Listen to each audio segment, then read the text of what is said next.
buenas tardes para todos los que a esta hora se conectan a nuestro webinar de Laboratorio Clínico Colcán. Mi nombre es Alejandro Bayona, director de Mercadeo y Comunicaciones, y hoy, como ya es costumbre, estaré acompañándolos en esta apertura de este nuevo espacio de conocimiento a través de este webinar que tenemos hoy organizado para ustedes.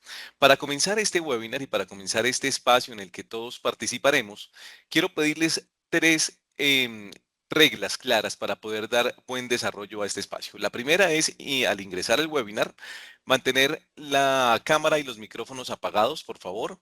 La segunda es que para recibir el certificado de asistencia que otorgaremos al finalizar la charla, solamente se entregará a quienes registran su asistencia a un link que enviaremos al final de la conversación, al final de la charla. Si usted está conectado, pero no se registró en ese link que enviaremos al finalizar el webinar, seguramente el certificado no podrá recibirlo. Por eso le pedimos, por favor, que se mantenga siempre en línea, siempre conectado con nuestro conocimiento, con el webinar que tenemos organizado hoy para ustedes. Y la tercera parte, la tercera regla, la tercera característica para tener en cuenta es que en la parte superior donde ustedes están conectados en este momento, en la parte de Teams, van a ver un espacio que dice P y R, que son preguntas y respuestas. Allí ustedes pueden registrar todas las dudas o inquietudes que tengan sobre lo que nuestra expositora va a platicar con ustedes. Así pues, damos la más cordial bienvenida a todos ustedes que a esta hora se conectan. Tenemos más de 100 personas a través de nuestros diferentes canales digitales y pues recordarles también que nuestra página de internet en la sección de blog y eventos ustedes podrán ver todos los eventos y cronograma que tenemos disponibles para ustedes, y también si se perdieron alguno pueden en la parte inferior revivir y tener contacto directo con nuestro canal de YouTube, donde verán todos los eventos pasados para que ustedes puedan retomarlos, revivirlos y compartirlos con sus colegas del sector salud. Así pues, seguimos adelante con esta presentación, con esta apertura a este webinar, sin antes invitarlos obviamente a que escaneen este código QR, saquen su celular, lo escanean y se conectan directamente a nuestro canal de WhatsApp.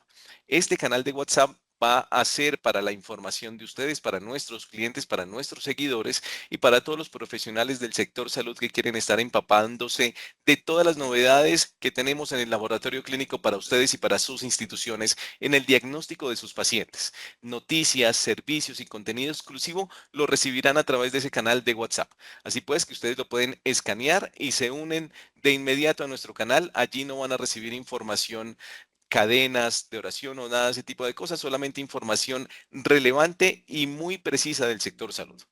Los dejamos allí para que ustedes puedan escanear este código y le damos la bienvenida a Lina Barona, quien es profesional de consultoría en Laboratorio Clínico Colcán y también es bacterióloga y laboratorista clínica especialista en salud ocupacional. Ella va a estar acompañándonos el día de hoy en este webinar, que es sobre la interpretación clínica de drogas de abuso y alcoholemia, la clave para el diagnóstico oportuno que tenemos aquí en Laboratorio Clínico Colcán. Recuerden visitar nuestras redes sociales, recuerden visitar nuestra página de internet, recuerden todos los canales de comunicación que tenemos disponibles para ustedes, para nuestros seguidores, para nuestros clientes y para todas las instituciones de salud del país que necesitan un laboratorio de referencia, un laboratorio especializado y de alta complejidad y también con su unidad de genética que es CEGEN Centro de Genómica. Así pues, le damos la cordial bienvenida a Lina. Doctora Lina, por favor, adelante con tu webinar, con todo este contenido que nos traes precisamente para hoy. Bienvenidos. Hola, muy buenas tardes, Alejandro. Muchas gracias por tu colaboración, por tu presentación. Es un gusto estar aquí con todos ustedes. Digamos que el día de hoy vamos a hablar de un tema muy importante que es la interpretación de las pruebas toxicológicas y pues esa importancia que va a tener como una herramienta Se siguen fundamental conectando todas las en personas la, interesadas y que se registraron previamente. en la Adelante. medicina clínica, en la toxicología forense. Pero, pues, sin embargo, el verdadero valor de estas pruebas no radica únicamente en detectar una sustancia, sino que también radica en interpretar correctamente su significado clínico. Muchas drogas, pues, van a poder detectarse días o incluso semanas después del consumo. Por lo tanto, la presencia de un metabolito no necesariamente va a implicar que el paciente esté intoxicado en ese momento. Digamos que esto tiene una importancia en la presencia de drogas que van a afectar el comportamiento de las personas, en lo que nos va a permitir proporcionar evidencia en casos legales y forenses, también en lo que es en la ayuda a los médicos a tratar y diagnosticar envenenamientos, o incluso pues lo que ya sabemos que es el rastreo de drogas que pues se usan con fines médicos o que ya pueden ser también incluso ilegales. Entonces, hablemos un poco de las sustancias de abuso más utilizadas o más evaluadas pues, en todos los medios normalmente. Hablamos de cocaína, nicotina, antidepresivos tricíclicos, el alcohol, que también se considera una droga, los barbitúricos, las fenotiacinas, opiáceos, entre otros. Y para el laboratorio clínico, los panes toxicológicos de drogas de abuso, pues suelen diseñarse para detectar estas sustancias que son las que efectivamente se están utilizando con mayor frecuencia en el medio. Y normalmente pues ya están relacionadas más que todo con intoxicaciones, con alteraciones del comportamiento, como lo mencionaba, o accidentes o pues situaciones que son mucho más médico-legales. Por lo tanto, digamos que los paneles o la detección de estas pruebas toxicológicas nos va a permitir al laboratorio identificar esas exposiciones a las principales drogas de abuso y proporcionar esa información valiosa, por supuesto, para el manejo clínico del paciente y la interpretación toxicológica que el médico vaya a tener que hacer, pues para la toma de decisiones. Igual, en su momento habíamos podido hablar también de la fase preanalítica en toxicología, pero creo muy importante siempre mencionar este paso. ¿Por qué? Porque es fundamental en la toxicología clínica, ya que de esta parte depende en gran medida de la confiabilidad del resultado. En esta etapa, pues siempre se van a tener que controlar esos aspectos como es la correcta identificación del paciente para que evitemos esos errores en la entrega de resultados. Algo muy importante también que es la selección de la matriz biológica. Digamos que esa selección nos va a permitir ciertas interpretaciones según lo que el médico esté buscando. Eh, También el momento de la toma de la muestra, hemos hablado y siempre se ha ratificado de que esta toma de la muestra debe estar en supervisión, especialmente pues la de orina, para evitar que haya resultados erróneos o alterados por la muestra que nos están entregando.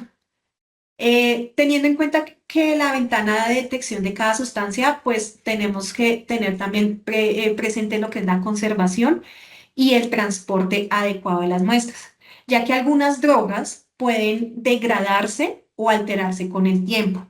Por ejemplo, la temperatura o la exposición a la luz nos puede a alterar y ayudar a que pues, se degraden.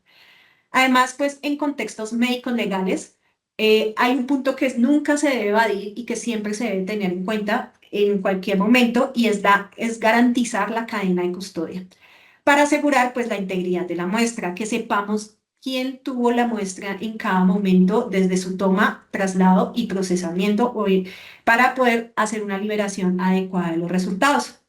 Si estos factores no se controlan correctamente, pues sí nos van a poder generar resultados erróneos o interpretaciones toxicológicas que van a ser inadecuadas. Ya por otro lado, entonces les mencionaba algo muy importante y es la selección de la matriz biológica. Cada matriz biológica aporta información diferente en la toxicología. Si hablamos de la sangre, en donde también podemos incluir el alcohol, nos permite evaluar el estado actual del paciente. Ya tenemos, por ejemplo, la orina, que nos indica un consumo previo y pues va a tener una mayor ventana de detección debido a que pues sabemos que existe el metabolismo que nos va a permitir de generar son pues los metabolitos que se pueden generar a través de la droga. Por otro lado tenemos la saliva. Es útil, claro que sí, para un consumo reciente. Mientras que, por ejemplo, en el caso del cabello, nosotros lo podemos conocer como el historial toxicológico, porque efectivamente nos va a permitir evaluar el historial a largo plazo. Ya, por ejemplo, en el caso, por ejemplo, del alcohol, el aire expirado se va a correlacionar más con concentración de sangre y permite, pues, también evaluar de una manera rápida en tiempo real, pues, el consumo del alcohol. Entonces, ya hablando de un poco ya de lo que son las técnicas para la detección de drogas de abuso, generalmente se realizan en dos etapas y esto es muy importante siempre tenerlo presente. Una que es el tamizaje o que conocemos también como el screening y otra que ya sería la confirmación. El tamizaje se realiza pues normalmente mediante inmunoensayos que nos van a permitir detectar rápidamente la posible presencia de las drogas o como les mencionaba, de sus metabolitos. Sin embargo, debido a posibles reacciones cruzadas, los resultados positivos pues siempre se van a deber confirmar con técnicas mucho más específicas, como es la cromatografía de gases de espectrofotometría de masa, el GCMS o la cromatografía líquida que ya nos van a permitir identificar y cuantificar la sustancia con mucha mayor precisión. Si hablamos entonces del tamizaje, o sea, del screening, se realiza comúnmente mediante pues, inmunoensayos como la inmunocromatografía, que permite una detección rápida y cualitativa de la presencia o ausencia de la droga. Aquí vemos pues cómo es su interpretación. Estas pruebas pues van a funcionar por una reacción antígeno-anticuerpo y se van a interpretar mediante la aparición de líneas en la tira reactiva. ¿Qué pasa? Y es importante tener en cuenta que a diferencia de otras pruebas, como por ejemplo la que conocemos comúnmente, la de embarazo, en este caso las dos líneas indican que va a ser un resultado negativo. Mientras que una sola línea en la zona de control nos indica que el resultado va a estar positivo. ¿Por qué ocurre esto? Porque digamos que la presencia de la droga en la muestra impide la formación de la línea en la zona de prueba. Por lo tanto, digamos que estas pruebas van a ser útiles para un tamizaje inicial, ya que nos va a permitir obtener resultados en muy pocos minutos. Pero los resultados positivos, en caso de que pues requeramos mucho más una especificación para temas legales o algo, vamos a tener que confirmarse posteriormente mediante técnicas mucho más específicas, como las que ya les mencionaba de la cromatografía acoplada a espectrometría de masas. ¿Cuáles van a ser limitaciones del tamizaje? Pues las reacciones cruzadas, que es importante que se tenga presente que es un resultado cualitativo, que va a ser necesaria su confirmación. Digamos que también es importante siempre tener en cuenta eso como para que tomen la toma de decisiones. Ya entonces, si hablamos también de otro ensayo, es el inmunoensayo enzimático homogéneo líquido. Esta técnica pues está ampliamente utilizada en el laboratorio clínico para la detección de drogas de abuso y también se va a basar en la reacción antígeno-anticuerpo en fase líquida, donde pues digamos que la droga presente en la muestra va a competir con el antígeno marcado que está con una enzima para unirse al anticuerpo. Entonces, ¿qué va a pasar? Si dependiendo de la cantidad de droga, pues se va a producir un cambio en la actividad enzimática y pues que esto va a ser entonces medido por el equipo como una señal de absorbancia. Al ser un método homogéneo, pues no requiere separación de fases, nada de esto, sino que lo que va a permitir es su automatización y el procesamiento rápido pues, de múltiples muestras al tiempo. ¿Qué pasa? Esta técnica pues proporciona resultados cuantitativos o semi-cuantitativos y es muy útil para la detección en toxicología clínica.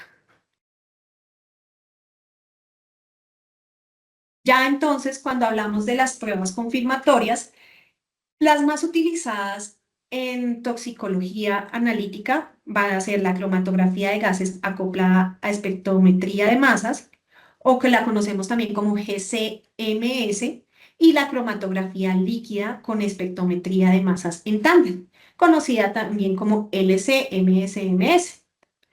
En estos métodos, primero pues se realiza una separación cromatográfica de los compuestos pues presentes en la muestra. ¿Qué va a pasar? Posteriormente, las moléculas se van a ionizar en el espectrómetro de masas y se analizan según pues la relación masa-carga. Cada sustancia produce un espectro de masas específico. Entonces, esto nos va a permitir tener como una huella molecular de cada sustancia. Lo que así va a hacer que haya una identificación con una alta precisión y además pues, nos permite cuantificar la concentración de la muestra. Que es importante también mencionar que pues, normalmente si el compuesto es volátil y termoestable, utilizamos el GC-MS, pero si el compuesto es polar, termolábil o de alto peso molecular, el LC-MS-MS.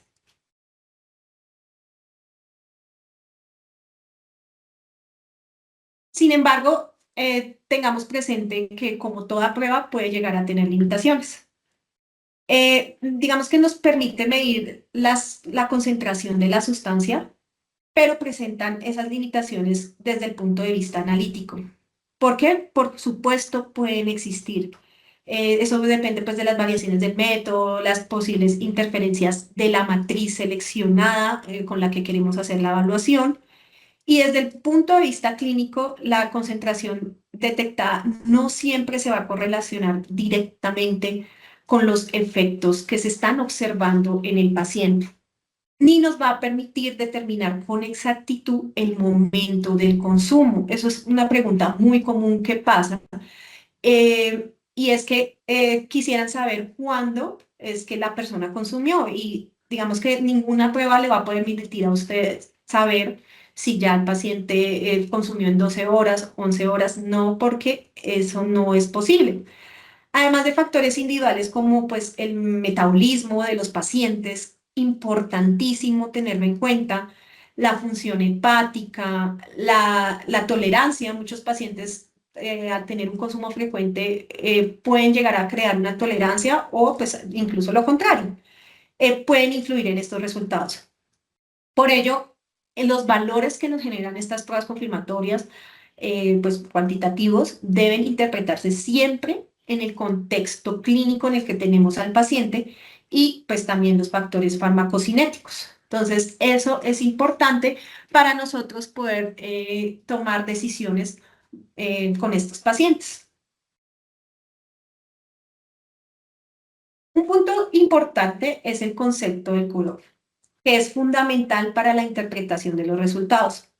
El cutoff corresponde a la concentración mínima establecida para que una prueba sea reportada como positiva.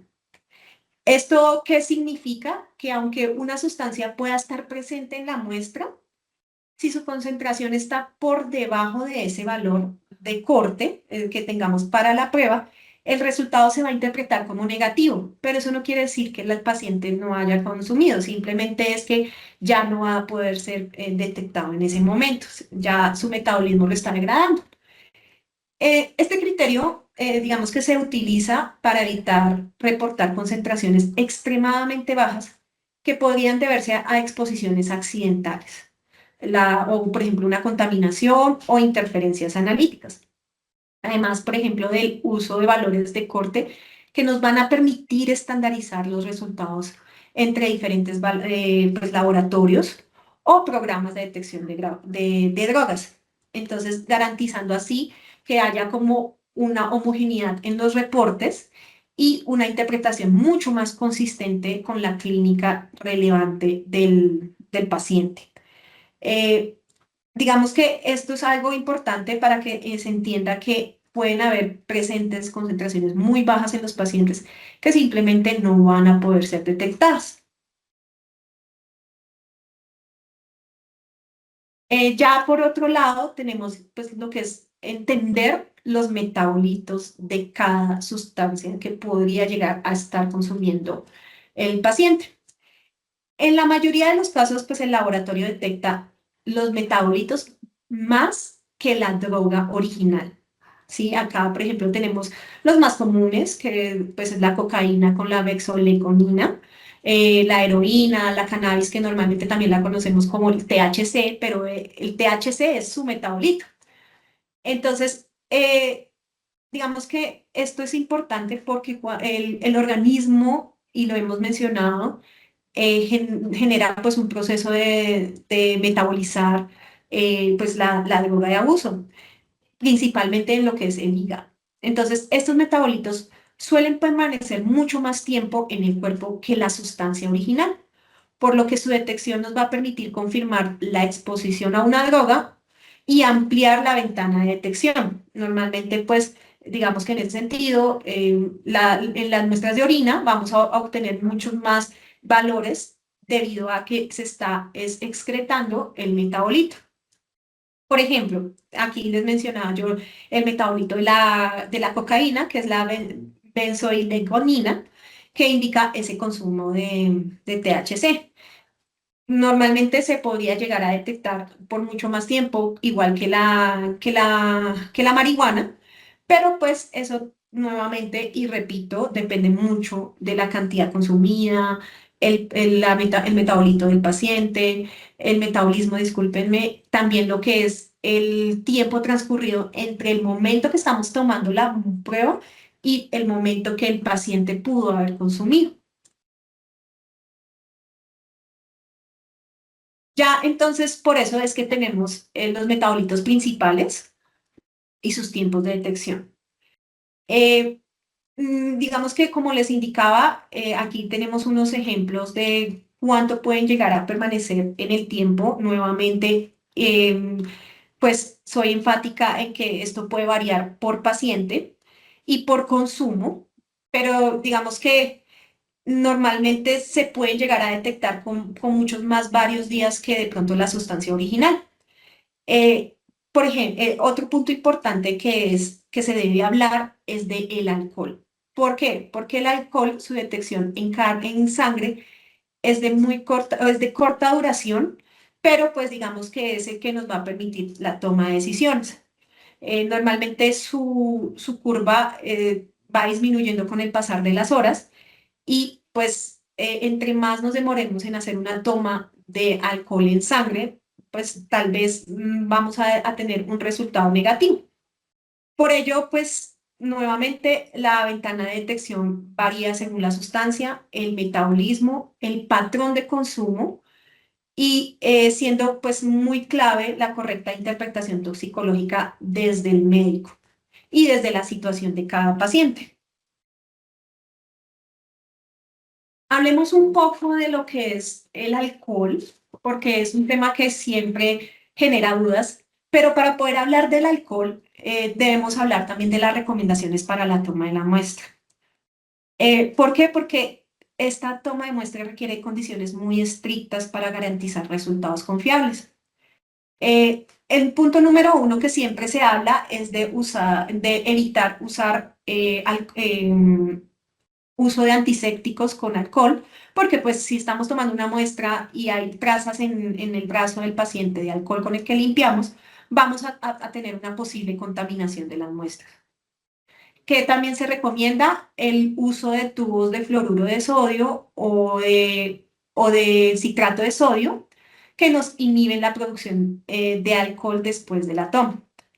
Además, la muestra siempre se debe mantener refrigerada y procesarse lo más pronto posible. Sin embargo, pues sí tiene un tiempo de estabilidad largo, pero pues lo ideal es entregar lo más pronto posible al laboratorio para generar resultados oportunos también para la toma de decisiones.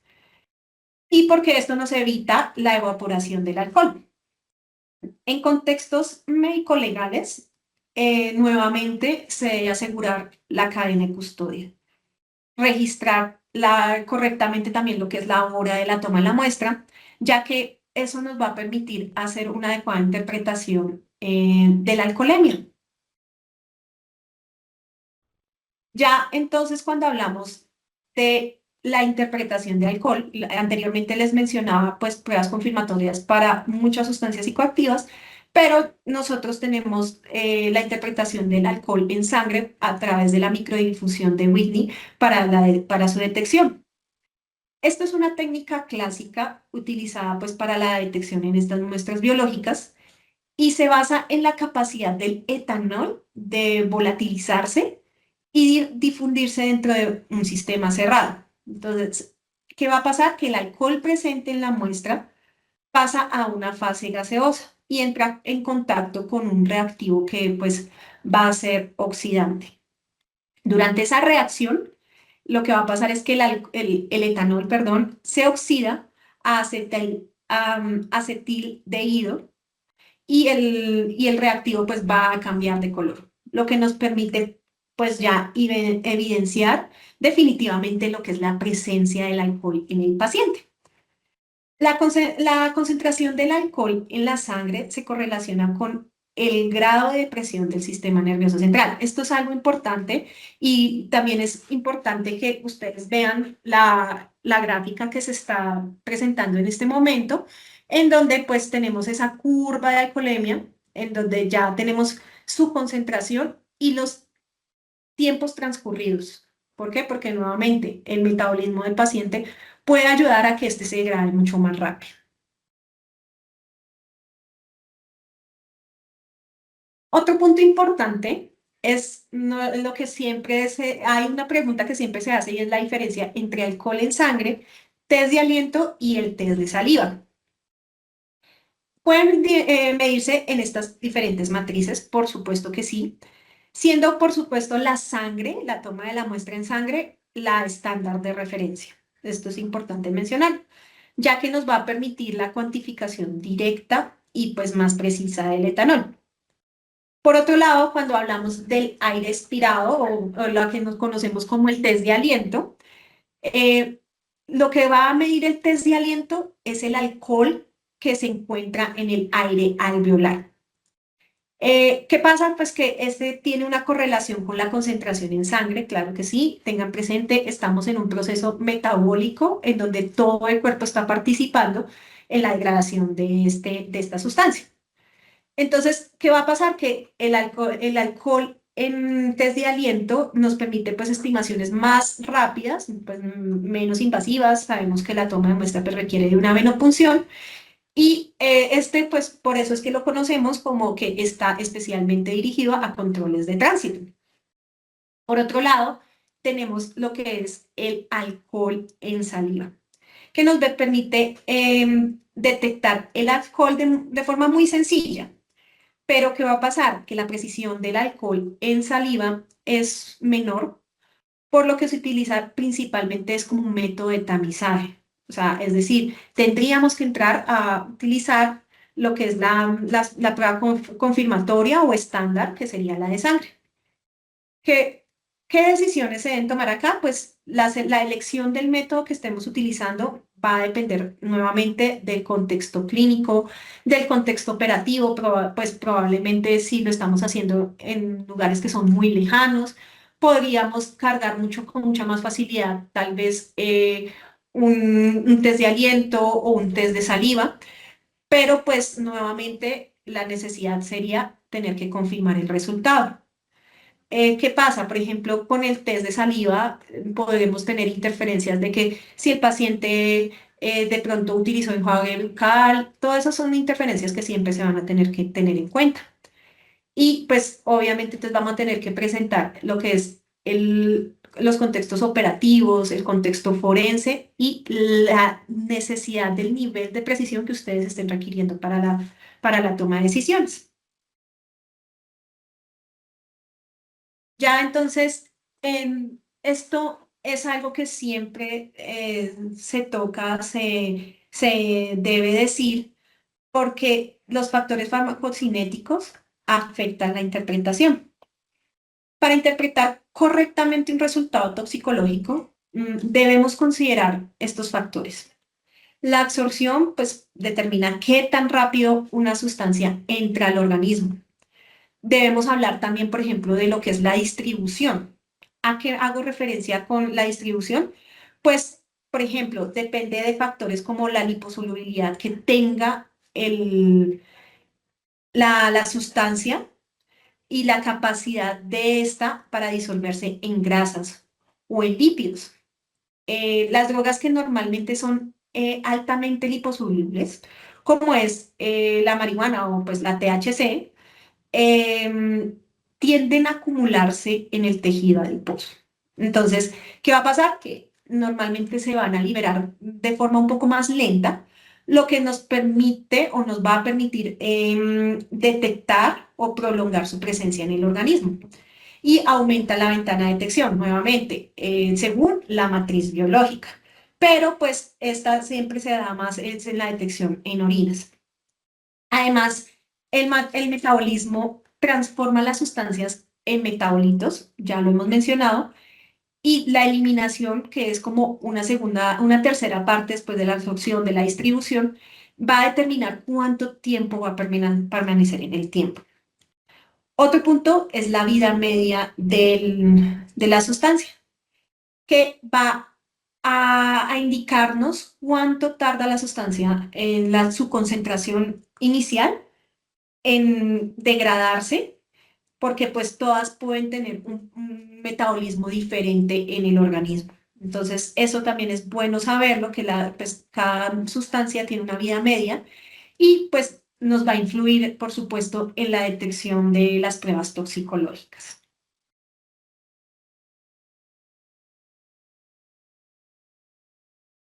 Algo que tenemos que mencionar y que pues normalmente pues son los errores más comunes es lo que está relacionado con por ejemplo, interpretar un resultado de tamizaje como un diagnóstico definitivo. Tengan presente, y lo hemos mencionado durante todo el webinar, es que el, si se está tomando decisiones, no sé, laborales, tal vez este paciente pudo haber consumido una cantidad grande, no sabemos, hace 3, 4 días, pero aún su organismo lo está pues eliminando. Entonces, tomarlo como positivo en este momento de que su paciente se encuentra intoxicado podría llegar a ser erróneo. Ya por otro lado, tenemos que eh, asumir que un resultado positivo indica una intoxicación aguda, porque normalmente un resultado positivo solo nos va a indicar una exposición previa a la sustancia. No sabemos si esta persona lleva años consumiendo o tal vez se detectó en su primer consumo. Todo eso es importante siempre hacer con correlación clínica. Por otro lado, interpretar concentraciones sin considerar la farmacocinética de la concentración pues detectada, porque va a depender nuevamente del metabolismo, la frecuencia del consumo, el tiempo desde la última exposición y la toma de muestra y el tipo de muestra, porque nosotros, por ejemplo, en una toma de muestra de cabello, no podemos concluir que el paciente el día anterior consumió. Simplemente estamos mirando es un historial de este paciente, porque pues sabemos, por ejemplo, que en cabello este se acumula en la raíz y nos permite hacer ese histórico. Ya, pues si tenemos un resultado cuantitativo en sangre, pues estamos tomando decisiones mucho más correctas en saber que el paciente ha tenido un consumo reciente. Por otro lado, no considerar las reacciones cruzadas en los inmunoensayos. Digamos que es importante tener en cuenta, y siempre lo he mencionado, que hay sustancias como por ejemplo el THC, que obviamente esto es en un consumo muy amplio, por ejemplo, de lo que es el acetaminofén, puede crear como interferencias y hacer reacciones cruzadas. Las semillas de amapola para los opioides, todo eso es importante tenerlo en cuenta. Por otro lado, es no diferenciar entre metabolitos y la droga activa. Nuevamente, tenemos que saber la técnica que nos está detectando y pues digamos que muchas técnicas nos detectan ya es el metabolito que se encuentra inactivo, o sea, el que no está provocando todas esas reacciones neurológicas en el paciente, que pues efectivamente ya el paciente simplemente por su metabolismo lo está eliminando, pero no quiere decir que en este momento el paciente se encuentre con algún daño neuronal o algún daño que le permita no estar en sus 5 sentidos. Lo que pues es importante que no nos refleje el consumo previo y no efecto farmacológico actual. Y ya por último, siempre es bueno volver a enfocar esos puntos para la interpretación toxicológica, porque, por supuesto, la toxicología analítica es una herramienta muy clave para la detección de estas sustancias en el organismo. Sin embargo, nuevamente, para interpretar correctamente los resultados es necesario considerar los aspectos de los que hemos hablado. Tenemos lo que son los valores del QDOF, la presencia del metabolito, los factores farmacocinéticos que influyen en esa absorción, distribución y eliminación de la sustancia. Todo esto nos permite realizar interpretaciones más precisas en contextos clínicos y forenses. Otro punto importante de las conclusiones que les puedo dar es tener siempre presente la matriz analizar y su objetivo en el análisis. El médico es quien toma la decisión de cómo va a direccionar pues, el tratamiento de cada paciente. Digamos que ya nuestra técnica de microdifusión de Whitney es una técnica muy específica que nos va a permitir detectar compuestos muy específicos como el alcohol y ya pues comprender la importancia de lo que es la interpretación eh, dentro de los diferentes ámbitos en donde se utiliza la toxicología para que no se tomen decisiones erróneas con algunos pacientes. Y ya, pues con eso terminaríamos. Muchas gracias, Lina, por esta excelente explicación sobre todo el tema del webinar que teníamos para hoy, la interpretación clínica de drogas de abuso y alcoholemia, claves para el diagnóstico oportuno. Así pues, vamos a interactuar un poco con el público que está en este momento conectado a través de nuestro webinar, a través de nuestros canales digitales del Laboratorio Clínico Colcán, doctora Lina, y vamos a responder algunas inquietudes que nos han dejado las cerca de 200 personas que tenemos en este momento en nuestros canales. Así pues, que le damos paso a Álvaro para que nos ayude con esas preguntas que han dejado por allí en el repositorio de PIR y en el mismo chat de esta sesión. Buenas tardes a todos. Bueno, entonces acá vamos con las preguntas que tenemos en el chat. Ya un segundo. Acá tenemos la siguiente pregunta de Elvia. ¿Cuánto es el tiempo mínimo después de haber consumido alcohol para detectarlo en sangre? Bueno, eso siempre es una pregunta que es la más recurrente y se debe tener en cuenta el metabolismo del alcohol. Entonces, normalmente se espera una degradación ya del alcohol en la sangre a las 3, 4 horas después de su consumo. Sin embargo, pues obviamente debemos tener muy en cuenta la cantidad consumida que el paciente en ese momento esté realizando. ¿Por qué? Porque pues obviamente si su consumo sigue siendo, si se sigue manteniendo, pues su metabolismo aún se encuentra en ese momento degradándolo. Pero pues normalmente sí, cuando se detiene el consumo, empiezas a hacer esa curva que veíamos en una de las diapositivas y se empieza a disminuir. Normalmente eso pasa entre las 3, 4 o incluso 5 horas. Perfecto, muchas gracias. Ahora tenemos la siguiente pregunta. En el contexto de análisis toxicológicos, ¿qué matriz biológica, sangre versus orina, ofrece mayor precisión para evidenciar consumo reciente y cuáles son sus principales ventajas y limitaciones? Bueno, entonces lo hemos mencionado durante el webinar. La sangre nos va a permitir detectar consumo inmediato. Entonces, digamos que si en un resultado de sangre nos sale positivo es porque el consumo es reciente. Pero, como lo he mencionado también, en orina, el, digamos que ya lo que estamos detectando son sus metabolitos. No quiere decir que el consumo no haya sido reciente, pero nos va a tener la limitación de saber si es que tal vez lleva tal vez 2, 3 días haciendo aún la degradación del metabolito y excretándolo por orina. Por eso normalmente pues las pruebas de sangre nos permiten hacer la confirmación de consumo reciente. Perfecto. Muchas gracias, doctora Lina. Ahora tenemos la siguiente pregunta de Karen Amador. ¿Es recomendable que una mujer durante su periodo menstrual se realice una muestra toxicológica? No habría problema realmente, porque nosotros lo que estamos detectando es los metabolitos si es que ya ha consumido. La sangre, tal vez lo que, por ejemplo, en una prueba rápida, lo que podría hacer es eh, hacer que cuando haya la migración en la prueba rápida, nos haga una interferencia en la lectura, más no va a interferir en la lectura del metabolito en sí. Ok, perfecto. Ahora tenemos la siguiente pregunta de Ivonne Flores. Es la siguiente. Buenas tardes. ¿Cuál es el límite de detección de la técnica? Es decir, si sobrepasa el límite, ¿cómo se reporta? Bueno, digamos que eso tal vez lo estoy interpretando desde la pregunta del QDOF.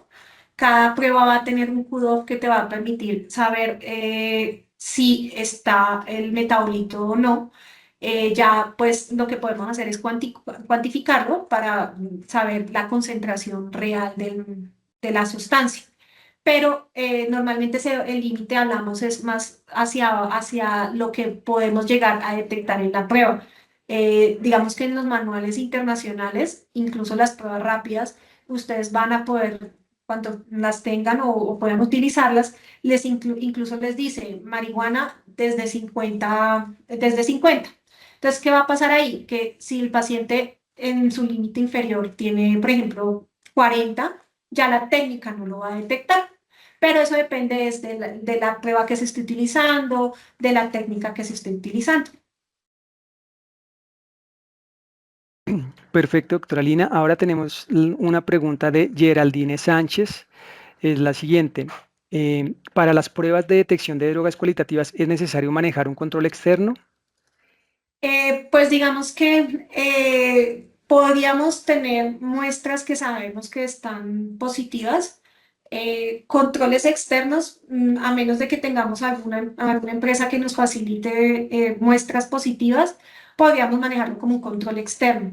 Pero normalmente esas pruebas efectivamente tienen su control en la misma prueba que nos está diciendo que la prueba está funcionando correctamente.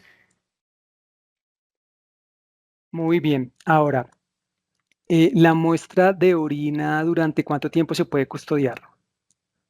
Eh, Eso depende de cada metabolito, depende de cómo se haya custodiado, porque efectivamente la puedo custodiar incluso hasta por meses congelada, pero les mencionaba en el webinar que tenemos que evitar, por ejemplo, el contacto con la luz, que ayude a que el metabolito se degrade, evitar que de pronto haya manipulaciones con la muestra, porque por eso hablamos de cadenas de custodia, en donde sabemos que sí se va a poder custodiar y se va a mantener íntegra la muestra, la podemos mantener por mucho tiempo. Pero la respuesta sería, depende de cada metabolito que uno quiera detectar en esa muestra. Perfecto, doctora Lina. Ahora tenemos la siguiente pregunta de Diva Ramírez. ¿Qué tan confiables son las pruebas rápidas o de tamizaje? ¿Qué tan confiables son? Son muy confiables realmente. Las pruebas rápidas, digamos que nos permiten una detección muy rápida, por eso pues normalmente se utilizan casi con inmediatez, porque pues nos ayudan a que sea algo inmediato. Entonces, depende también del cutoff. Si tienen un cutoff muy alto, es decir, es una prueba que detecta a partir de 150 en adelante, pues vamos a necesitar tal vez pruebas que tengan un cutoff mucho más bajo. Pero normalmente sí son muy confiables. Muchas gracias, doctora Lina. Ahora tenemos la siguiente pregunta de Andrés Incapié. En el caso de la prueba confirmatoria para los análitos termolábiles, la derivatización por sililación es una alternativa válida para analizar por GCMS en el caso de tener la posibilidad de analizarla por LCMS-MS. Bueno, digamos que eso depende de cada analito a analizar, perdón la redundancia. Como yo les mencionaba y tal vez en la diapositiva les decía, depende es de si el compuesto es volátil y termoestable para el GCMS o si es polar, termolábil y pues tiene un alto peso molecular. En ese caso, pues la recomendación siempre va a ser utilizar el LCMS. Vale, doctora Lina, vamos entonces con la última pregunta para estar también dentro de los tiempos que hemos contemplado para este webinar. Nos la hace Andrés Hincapié. En el caso de la prueba confirmatoria para los análitos termolábiles, la derivación, no, discúlpame, esta fue la que ya Sí. realicé, perdón. Perdón. ¿Cuánto es el tiempo límite para analizar la sangre para determinar etanol? Algunos ponen como fecha límite a partir de la extracción 15, 14 días. Nuevamente, esto tiene que ver mucho con la manipulación de la muestra, discúlpenme, y también pues del trato que se le haga hasta su procesamiento. Les mencionaba que normalmente pues el alcohol se puede evaporar. Entonces, cuando hablamos de que el tiempo límite, por ejemplo, en nuestro portafolio, nosotros hablamos de una estabilidad de, permítanme, me acuerdo, de 5 días refrigerada. Entonces, digamos que eso sería un muy buen tiempo para nosotros poder garantizar que el resultado se encuentra pues bien. Sin embargo, sí, pues primero si la cantidad de alcohol que se encuentra en esa muestra de sangre es alta y aún no se ha degradado, pues podríamos incluso poderlo detectar después, pero normalmente, y incluso ustedes pueden entrar a nuestro portafolio, el cual pues nos permite direccionar muchísimo en la toma de decisiones de cuándo tomar una muestra, cuándo remitirla, cómo almacenarla. Él nos indica que sí o sí debe estar refrigerada por 5 días. Doctora Lina, muchas gracias por tu presentación. La verdad que ha sido muy interesante y de mucho valor para todos nuestros asistentes. Esperamos que haya cumplido con las expectativas. Recuerden que estas charlas quedan grabadas y las podrán revivir nuevamente en nuestro canal de YouTube. Muchas gracias, doctora Lina. A Ahora ustedes, vamos gracias. a dar paso a nuestra ejecutiva comercial, Josnelis Hernández, quien nos va a dar una información de interés sobre Colcan. Adelante, Josnelis. Buenas tardes a todos. Doctora Lina, muchas gracias por resolver las preguntas a nuestros asistentes. Es un placer tenerlas con nosotros. Continuamos dándole una información de gran valor a nuestros asistentes, informándoles que somos una empresa con más de 37 años de experiencia en el sector salud, apoyándolos con exámenes especializados, calificados y oportunos. Contamos con un amplio portafolio con más de 3.000 pruebas actualmente. Disponemos de áreas especializadas como ciencias genómicas, laboratorio de patología y citología, citometría de flujo, laboratorio de toxicología, tamizaje neonatal, entre otras. Recuerda que puedes consultar nuestro portafolio de servicios en nuestra página web, dando clic en la opción servicios, portafolio de servicios. Aquí puedes consultarlos por orden alfabético, código interno Colcan, nombre de examen y CUPS. Ejemplo, consultamos una ficha de marihuana cuantitativa en suero, donde podemos observar el código interno, código CUPS, condiciones de la muestra, días de procesamiento de la muestra, oportunidad de entrega de resultados. Algo muy importante es la cadena de custodia que llevan estas pruebas por temas legales. Aquí vamos a encontrar la utilidad y la importancia clínica de los exámenes, ya sea cualquiera que consultemos en nuestro portafolio web. Si están interesados en conocer más sobre nuestro portafolio, pueden escanear el código QR y llenar el formulario que se encuentra en nuestro código QR y también puedes llenarlo en el link compartido en el chat y así podremos brindarte una asesoría personalizada con nuestra ejecutiva de cuentas encargada en tu zona. Muchas gracias.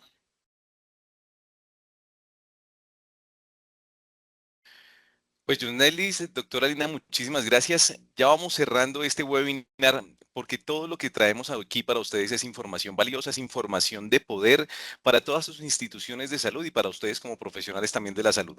En los próximos eventos que vienen, el 22 de abril, tenemos un webinar especial al cual ustedes pueden dirigirse a través de nuestra sección blog y eventos en la página de internet, y en cronograma de eventos ustedes pueden registrarse allí de una vez para que queden de una vez agendados y puedan estar siempre disponibles en nuestros webinars y los próximos contenidos que tenemos para todos ustedes. Como lo decía Álvaro hace un momento, todos los webinars que hemos desarrollado a través de este año y del año anterior, todo lo podrán ver en nuestro canal de YouTube y podrán revivirlo en ese momento también. Dejamos nuevamente el código QR para que ustedes lo puedan escanear y se puedan unir al canal. Recuerden que todas las personas que están aquí brindando toda la información, ustedes las pueden contactar en el formulario de contacto comercial. Sus instituciones de seguro necesitan un laboratorio de referencia, un laboratorio especializado, un laboratorio con foco en genética. Pues aquí estamos nosotros para ustedes, para que nos contacten y puedan recibir toda la asesoría de laboratorio clínico que ustedes necesitan para que podamos trabajar y ser partners en este crecimiento de la salud de nuestro país. Ustedes nos pueden también seguir en redes sociales a través de la página de internet o a través de este código QR, que es otro diferente. Nos pueden seguir, también van a recibir información importante, van a tener acceso a nuestros canales digitales, a nuestros canales virtuales, para que contacten a todo nuestro equipo comercial o para que ustedes resuelvan dudas sobre alguno de los webinars o algunos de los temas de especialización que tenemos en el Laboratorio Clínico Colcan. Y para ir cerrando, vamos a dar paso precisamente a esta Academia de Salud, que seguramente ustedes la habían escuchado. Si no la han escuchado, se las presento. Se trata de Health You, y para eso vamos a dar la bienvenida a Carolina Roballo, que nos tiene una información importante para sus instituciones. Fíjense bien que vamos a traer sorpresas con Health You para que ustedes puedan tener becas, puedan tener diplomados gratuitos, pero deben tener especial atención en toda la información que tiene Carolina para ustedes con Health You. Es una marca de Laboratorio Clínico Colcan. Carolina, bienvenida, muy buenas tardes y adelante. Muchas gracias, Alejandro, por el espacio y gracias a todos por habernos acompañado. Súper valioso el contenido. En estos cortos minutos, entonces, HealthU, para recordarles que HealthU es la Academia de Salud con formación académica virtual 100%, impulsada por toda la experiencia de Colcan. Y queremos recordarles que nuestra oferta académica está enfocada principalmente a fomentar cultura de calidad, innovación e humanización. Por eso, dentro de nuestra oferta académica, ustedes pueden encontrar todo lo que es laboratorio y diagnóstico, como también toda la parte que es transversal a los profesionales de la salud. Entonces, a continuación, les vamos a dejar un código QR con mis datos para que ustedes puedan recibir información, ustedes me puedan contactar. Y también contarles, como nos decía Alejandro, hoy tenemos un 20% de beneficio educativo por haber hecho parte de esta experiencia. Entonces, para que se animen, para que sigan fortaleciendo sus competencias, como les decía, a través de este código QR lo pueden escanear, me pueden escribir y preguntar pues por toda la oferta que tenemos y acceder a este beneficio. Igualmente para que nos Carolina, sigan en nuestras redes sociales. un 20% de descuento para las personas que se quieran formar con HealthU. Para las personas que participaron en este evento, que nos acompañaron hoy y que quieren seguir potenciando sus habilidades, como les decía, no solo en diagnóstico, sino también en otras competencias que son transversales. Tenemos marketing en salud, humanización, innovación en salud. Y también toda la parte, estamos estrenando nuestro diplomado en biología molecular, entonces para que se Wow. animen y accedan a este beneficio. Pues entonces, para todos ustedes la invitación es para que ingresen a www.health, como salud en inglés, uedu.com, y allí pueden obviamente revisar qué información necesitan, qué diplomado, qué contenido les interesa, y pues a través de Carolina pueden recibir ese 20% por ser asistentes a nuestros webinars. Y recuerden que siempre tendremos sorpresas con HealthU. De pronto viene una beca, de pronto viene alguna formación especializada para todos ustedes profesionales de la salud, así que estén muy pendientes de todos nuestros contenidos, y por eso los invitamos también a seguirnos en nuestro canal de WhatsApp, que también estaremos dando información por allí. Carolina, gracias. Claro que sí, Alejandro, muchas gracias. Gracias a todos por el espacio. Y finalmente, para todos los que estaban por ahí preguntando en el chat, ¿dónde está el formulario de asistencia? Me quiero registrar para recibir mi certificado de asistencia. Pues aquí está, ustedes lo pueden escanear. También lo van a recibir a través de un link en nuestro chat de este webinar, de esta sala, y ustedes pueden registrarse allí. Recuerden que si usted estuvo toda la parte del webinar, pero no llegó a registrarse, es muy posible que el certificado de asistencia no lo pueda recibir porque no aparece dentro de los registros finales de asistencia. Así pues que los dejamos con este código QR, ya es el QR final de registro para recibir el certificado de asistencia a este webinar de interpretación clínica de drogas de abuso y alcoholemia, clave para el diagnóstico oportuno. Recuerden que lo dictó Lina Patricia Barona, profesional de consultoría en Laboratorio Clínico Colcan. Y así pues, ustedes también nos pueden visitar en www.colcan.com.co. No me quiero despedir sin antes dar un saludo especial a todas las personas que se conectaron desde Ecuador, desde Perú, desde México, en los países donde hacemos presencia y en los países también donde tenemos clientes que nos usan y nos tienen como su laboratorio de referencia a nivel Latinoamérica. Muchísimas gracias a todos ustedes. Los dejamos con este código QR. Tienen el link a través del chat de esta sala virtual para que ustedes siempre nos sigan. Recuerden visitar nuestra página de eventos próximos y no se pierdan nada del contenido del Laboratorio Clínico Colcan y de nuestra unidad de genética CEGEN. Muchísimas gracias. Mi nombre es Alejandro Bayona. Fue un gusto acompañarlos, director de Mercadeo y Comunicaciones en esta tarde. Feliz resto de día.